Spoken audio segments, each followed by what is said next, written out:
Welcome to Story Medicine. I am Joe Summerfield. For over 20 years, I've been working to better understand and support people in navigating this human experience. And I've come to believe that stories are encoded with the collective wisdom of all who have come before us. That they bring us into connection with the collective unconscious and contain treasure waiting to be decoded. This podcast explores traditional tales through that lens.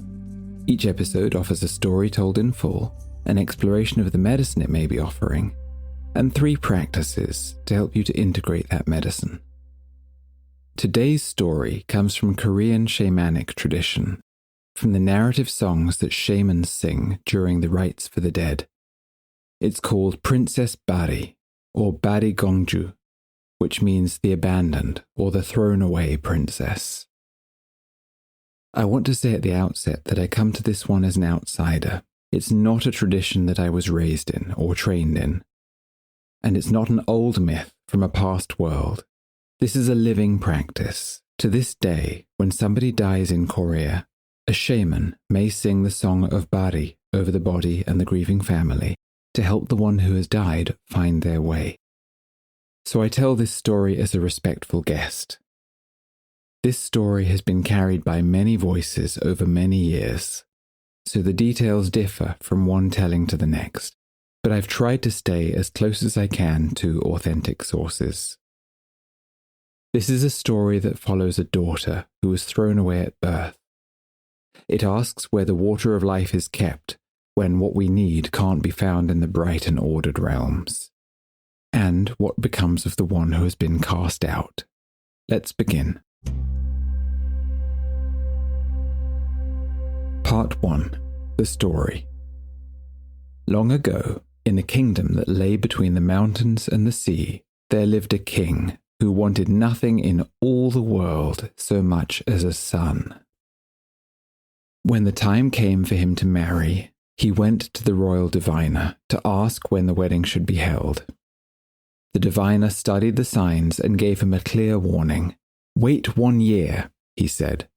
"Marry within the year, and you will have daughters. Wait, and a son will come to you." But the king couldn't wait. His longing was too strong, and so he married that very same year. And the children came. The first was a daughter, and the king swallowed his disappointment and waited. The second was a daughter, and then the third, and the fourth, and the fifth, and the sixth, each time a daughter. And each time the king's hope curled a little further into bitterness. When the queen grew heavy with their 7th child, the whole palace held its breath. Surely this time, surely now. The queen dreamed of dragons and of the sun coming to rest in her arms. And the wise ones said that those dreams were good omens. But when the child was born, once again it was a daughter. And something in the king broke. He looked upon his 7th daughter, and he couldn't bear the sight of her. "Take her away," he said. "Cast her out." The queen wept and pleaded, but the king would not be moved. So she wrapped the baby in fine cloth and gave her up. In some tellings, the child was placed in a jade casket and set adrift upon the water. In others, she was left out on the cold mountainside. Either way, this daughter was discarded, and she was given a name that was hardly a name at all, but more of a description of what had been done to her. Bari, the abandoned one, the one who was thrown away. But the child did not die. An old couple, poor and childless, known only as the Bari Gondeok grandmother and grandfather, found her and took her in. They had almost nothing, but they did have room in their hearts, and they raised her as their own child. And so the discarded princess grew up far from any palace, in poverty and in love. The years passed, and in the palace, the king and queen fell ill. It was a severe and mysterious affliction. The royal physicians had no name for it, and no cure could be found. The 2 of them withered, and it became clear that they were both dying. Eventually, word reached them through a dream or a passing monk, depending on who's telling the tale, that there was in fact one cure in all of the worlds. The life-giving water of the western heavens, the water that flowed in the land of the dead. So the king called his 6 daughters to him, and one by one he asked them to make the journey to the other world to bring back the water that would save his life. And one by one they refused. The eldest had a husband to think of. The next had her children. Each of them had a reason, and each reason was a good one. But none of them would go. The road to the land of the dead is not a road that anybody would choose to walk. And then somebody remembered. There had been a 7th daughter. So the search went out, and eventually they found the 7th daughter, grown now, living her plain life with the old couple who had raised her. The royal guards brought her before the dying king and queen, and they told her the truth of who she was. That these were the very parents who had thrown her away, and that now they were dying, and she was the only one left who could help. Bari looked at the 2 of them, perfect strangers. She owed them nothing. They had given her away in her first moments in this world. And yet she said, "I will go." She dressed herself in men's clothes, for the road that she had to walk would not let a woman pass. She took up a staff, and she went out toward the setting sun, toward the west, toward the country of the dead. The journey was long beyond anything I can convey in this story. She crossed mountains that had no paths. She crossed rivers that had no far bank. And as she went, she came to the places where the dead were suffering, where the lost souls were caught and crying out in their torment. And rather than hurrying past them, Bari stopped. She sang to them, and she rang a small rattle. And wherever she passed, the suffering eased and the trapped souls were freed and could move on at last. And then, finally, she came to the palace where the water was kept, and it was guarded. The keeper of that country was a great rough being named Mujanseang, and he saw through her disguise the moment she arrived. He knew that she was a woman, and he knew what she had come for. "The water is not free," he told her. "If you want it, you will pay for it." And the price would be years. He sent her to draw his water, and to cut his wood, and to keep his fire, and she did all of it. He told her that she must become his wife, and she did that too. 7 long years passed in that grey country at the edge of everything, and in those 7 years she bore him 7 sons. In all of those years of service, she was learning. She learned where the water of life ran. She learned of the flowers that grew in the back garden of that place, the bone flower that could knit bone, the flesh flower that could clothe bare bone in living flesh, and the breath flower that could return the breath of life. When her service was finally done, the guardian let her go. But he didn't let her go alone. He followed her with their 7 sons, and together they all set out for the land of the living, carrying the life-giving water and the 3 flowers. But they were too late. When Bari arrived at the palace in her own country, she met a funeral procession up the road. 2 coffins carried in slow ceremony. Her mother and her father had died while she was away. She ran to them and stopped the bearers and made them set the coffins down and open them up. She took the bone flower and she laid it upon the bodies, and their bones grew strong again. She took the flesh flower, and their wasted flesh was once again made whole. She took the breath flower, and the breath came back into the bodies. And then she poured the life-giving water between their lips, and the king and the queen opened their eyes as though they had only been sleeping, and they sat up, alive in the light of the morning. The king wept, and he offered his estranged daughter everything, half the kingdom, the throne, the palace, anything she could name, in payment for the life that she had given back to him. But Bari did not want the throne or the kingdom or the palace. She had lived her whole life outside of that palace, and she didn't ask to be let inside now. Instead, she asked for something else. She asked to become the one who would guide the dead, the one who would walk that long road west with every soul who had to walk it, the one who would meet the frightened and the abandoned at the edge of the living world and carry them safely across. And so it was granted. Bari, the daughter who had been thrown away, became a goddess. She became the guide of souls, the one who leads the dead across to the country beyond. Her 7 sons became the spirits of that realm, and to this very day, when somebody dies in Korea, the shamans sing the song of Bari over the body and the grieving family, so that she herself will come and lead the one who has died safely home. And so, the one who was abandoned became the one who makes certain that no soul ever has to travel alone. Part 2. The Medicine. Before we start, if you know somebody who might appreciate this story's medicine today, please share this episode with them. And if you're enjoying the podcast and would like to help others to find it too, please consider subscribing and leaving a review. Thank you. As I worked on this story, I felt some discomfort around the explicitness of the king's preference for a son. I wondered whether there might be a way to dial it down in the telling. But I have experienced this before, a wish to change what it is that we've been past because of discomfort with the surface reading.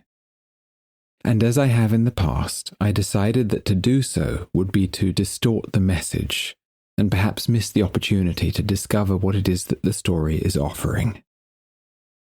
By the time I had carved out my final draft of this episode, I was glad that I left it as it was, because to change it would be to miss the central theme. This whole story seems to turn on 2 forces. Those forces are the masculine principle and the feminine principle. By that, I don't mean men and women, although of course there is a relationship. I mean order and possibility, structure and spirit, form and life, masculine and feminine. The principle that defines and holds and builds, and the part of us that nurtures and moves and brings things to life within that boundary. Both are necessary, and neither is whole without the other. And what this story watches from its first moment to its last is what happens when one of these is exalted and the other is thrown away. So it's no accident that the story begins with a king who wishes forcefully for a son, for the attainment of his desired outcome, an heir, and a seer who reads the natural order and tells him to wait. There is a right time for things, the seer is saying, a ripening that can't be hurried. And that sense of timing, of letting life arrive when it's ready, belongs to the feminine principle, to the wisdom of the body and the seasons and the slow work of gestation. But the king overrides it. He has decided on the outcome, an heir who will carry the structure forward, and he wants it now. What he receives in return is an abundance of the medicine that he refused, of the feminine. 6 daughters, and then a 7th. So, the king in this story is someone who chose and set fate in motion, not somebody who things merely happened to. And this detail sets a frame around the whole tale. The story opens with a seer being ignored, and it will end, as we see, with the birth of arguably the greatest guide that this tradition knows. The wisdom that the king throws away at the start is the very thing that saves him. By the time the 7th daughter arrives, the king's longing has hardened into a blinkered cruelty, and he casts the newborn out. Her given name, Bari, is derived from the verb meaning to throw away. So she's branded, in some way defined, by that which she was born into. Her name is the mark left by the realm that couldn't hold her. I think that we have a tendency toward this kind of approach also. There is a king in each of us who has decided what counts. And when something turns up that doesn't seem to serve that plan, a feeling or a circumstance that we didn't order, or a softness in life that we wanted hard, or a part of us that seems surplus to the project, we are quite capable of throwing it out before it's had a chance to work on us. Yet that part that we exile is rarely without meaning or importance. It's more often the part that we might not want that draws us toward what we need. The newborn Bari does not die. An old couple, poor and childless, take her in and raise her. Their name carries the word Gongdeok, which in the Buddhist language of this story means merit, the spiritual worth earned through acts of compassion. So the child that the palace was unable to value is recognized by people with nothing to gain from her. And so she grows up outside her family's structure, in poverty, surrounded by care, and she learns there what she could never have learned in the palace. What it's like to be accepted out of grace and love. Far from being destroyed by being cast out, the exiled feminine is gestated. Years later, the king and the queen fall ill, with a sickness that can only be cured by the water of life, kept in the land of the dead. And there is medicine for us in that. What renews life is held in the place that we won't go, down in the dark, nowhere near the lit and ordered palace where the king sits and decides what counts. So the water that would bring us back to life is rarely in the rooms that we've kept bright and well managed. It's down in what we have buried, in the grief that we've walked around, or in the places that we fear to venture. The king turns first to his 6 daughters, the ones that he chose to keep, and every one of them refuses. I didn't read this as selfishness. Each of them has husbands or children. They belong to the living order. And after all, the move into marriage and into motherhood is itself a kind of descent, a giving over of the self. Each of them is already on their path, and this descent is not a part of it. Bari, on the other hand, was raised between worlds. She was neither princess nor peasant, so she has never truly been a part of any order. Perhaps her father's decision at her birth still held power over her. A verdict that was passed on the moment of her birth had stayed in force and defined her place until she could make a choice of her own that would redefine it. There is beautiful medicine in this for anyone who has always felt outside of things, never at home in the ordinary arrangements of life. That's a hard place to live. But it can also be the very place from which a person becomes able to go where the comfortably settled cannot, and to stand at the edge with others when their time comes. Back to the story, they find her, they tell her the truth, and they make their request, and she says, "I will go." When I first read this story with a view to working with it, I felt some uncertainty about the meaning of this. Was this about forgiveness, or duty, or self-sacrifice to the parents who had discarded her? I think the medicine is much deeper than that. I think her decision to go, far from being about service to the parents, is the turning point of her whole existence.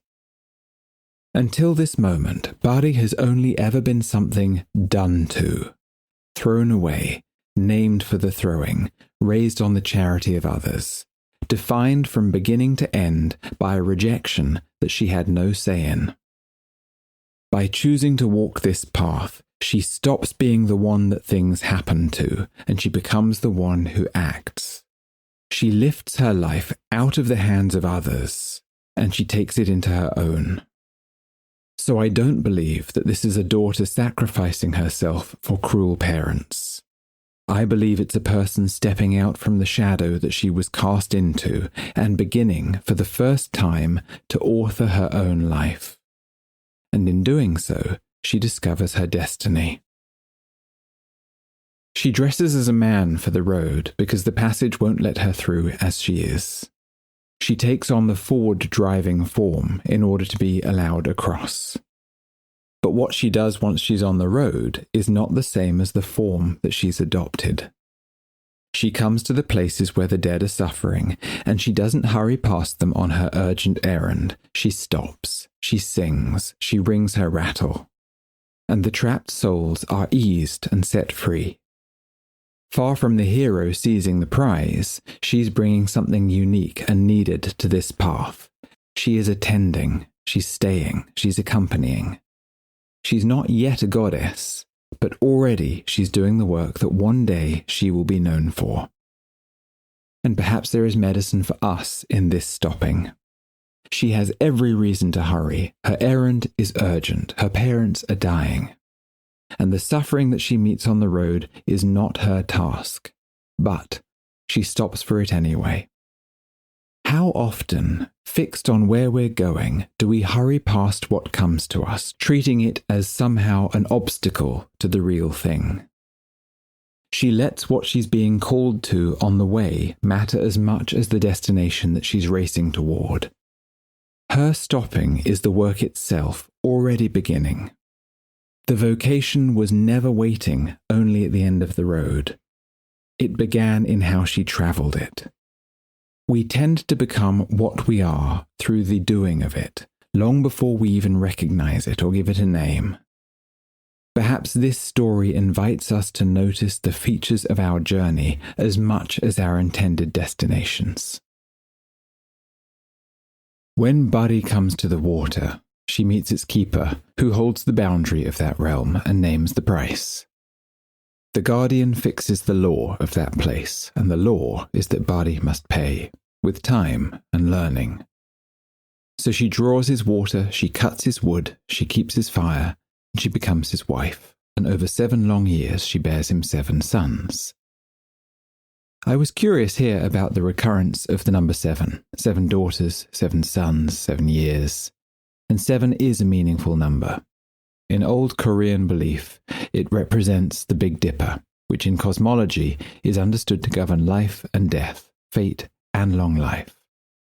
In a related story, those 7 children become those stars.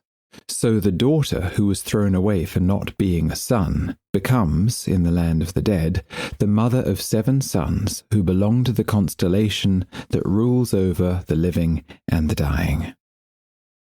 There is medicine for us in how Bari comes by the water of life. That power can't be given. It must be earned across years of experience in that realm. The capacity to truly be of service to another, to carry someone back from the dead, is not simple or quick to acquire. We must live there long enough to soak in the knowledge by drawing the water, keeping the fire, and raising the children.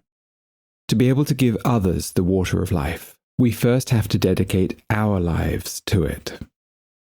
And that's how she comes to know the secret of the flowers, the bone flower, the flesh flower, the breath flower, by dwelling in that place year on year until the knowing is hers. So when the time comes, she carries all of that home, only to find that it's too late. The coffins are already on the road. And here the story shows us the order of restoration. First the bone flower, and the bones grow strong, creating the structure. And then the flesh flower, and the flesh is made whole, providing substance. And then the breath flower, and the breath returns, the animation. And finally the water of life she carried back from the land of the dead, poured between the lips. Bone, then flesh, then breath, then water. Structure first, then substance, then animation, and then the spirit that fills it. The form has to be laid before the life can move through it. This isn't only how the dead are raised, it's how anything is made or made again. A practice, a relationship, a self. And I think this speaks to the starting point of the story. The king rejected spirit in pursuit of only structure. And look who does the raising and who is raised. The king who only wanted sons, who couldn't see a place for the feminine offspring, is brought back to life by the daughter that he discarded. The order that exiled the feminine is saved, in the end, by the feminine it exiled. That is the law that this whole story serves. What we exalt cannot stand alone, and what we throw away may turn out to be the very thing that carries the water of life. The king weeps and offers her everything, the throne, half the kingdom, and her place in the family that was denied her at birth. Everything the cast-off child might have imagined to have longed for is laid in front of her at last, and she turns it down. She doesn't take the reward of being let back in because she was never trying to get back in. She's found her own path, and she won't be called off it into something that was never hers. What she asks for instead is to become the one that guides the dead, the one who walks that long road with every soul who has to walk it, the one who meets the frightened and the abandoned at the threshold so that none of them has to cross alone. And it makes sense that it's she who takes this office, not the guardian of that realm. The feminine brings us into life through the gate of birth, and here the feminine guides us out of it again through the gate of death. The same principle presides over both thresholds. A midwife at the one and a guide of souls at the other, and at the heart they are the same calling. The realm of the dead has its keeper and its law, the masculine structure that holds that space. But the one who carries a soul across is the feminine, and her song is still sung over the dead today. The thrown away one becomes the one who makes certain that no soul ever travels alone. Part 3. Integration. The medicine in this story doesn't come from understanding it intellectually. For insight to change anything, we have to invite it into the body and into how we actually live. Here are 3 practices to help you to integrate this story's medicine. First practice: reclaiming what you cast aside. Bring to mind a part of yourself that you have set aside because it didn't serve the plan that you, or somebody else, had for your life. A softness in life that you wanted hard. A curiosity that you deemed unworthy or frivolous. A longing that you judged impractical. A talent that seemed aimless. A gift, a need, a part of your nature that you decided was somehow surplus to requirements. We have all set something aside before it could really live. Take 20 minutes with your journal or in a listening partnership, and turn toward that part with curiosity. Let it speak. What was it? How did it feel? Is it still alive for you today, or is there now some other equivalent part that isn't being welcomed? Then choose one small place in your life this week where you can tend to this part. And as you explore what it would be like to welcome it, notice what stirs in your body. The part that we set aside is rarely the worst of us. That part may even be carrying something that we need, a piece of the water of life. Second practice: stopping on the road. For the next few days, watch for the moments that you would normally hurry past on the way to wherever you're going. An interruption, a bid for connection, somebody's need, the song of a bird, an instinct for play, a feeling rising in you. Something small on the roadside of your day that you would usually see past as an obstacle to the real thing. Each day, choose to stop and offer your presence. Give it real attention rather than pressing on. At the end of the day, note down what you stopped for and what happened in you and around you when you did. Our vocation doesn't wait for us at the end of the road. It's in how we travel. See who you become in the stopping. Third practice: so no one crosses alone. Bari's calling, in the end, is to accompany others on their passage to what comes after life. Bring someone to mind in your life who's in a hard place right now. grieving or afraid, or in the middle of a change, or standing at some threshold of their own. Sometimes it's a person we quietly avoid because we don't know what to say, or because we fear we may not be able to fix it. This week, offer them your accompaniment. Just your presence. There's no need for solutions or advice.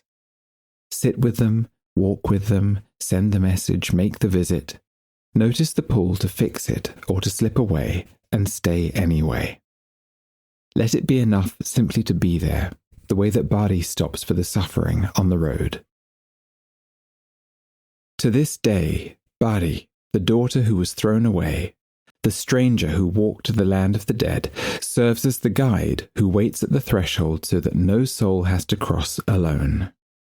She went down into the dark that others refused and came back carrying the water of life.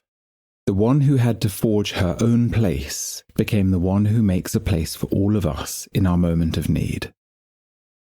We don't come into this world alone. We're carried through a passage and caught by waiting hands and held before we are able to hold ourselves. And perhaps the sweetness of Bari's story is its promise that we will not leave the world alone either, that the welcoming feminine is there to meet us at the far threshold too, to carry us through that passage and see us gently across. The wisdom in these old stories waits patiently. I hope that this one's medicine found you where you need it. Thank you for listening to Story Medicine. I am Joe Summerfield. Until next time.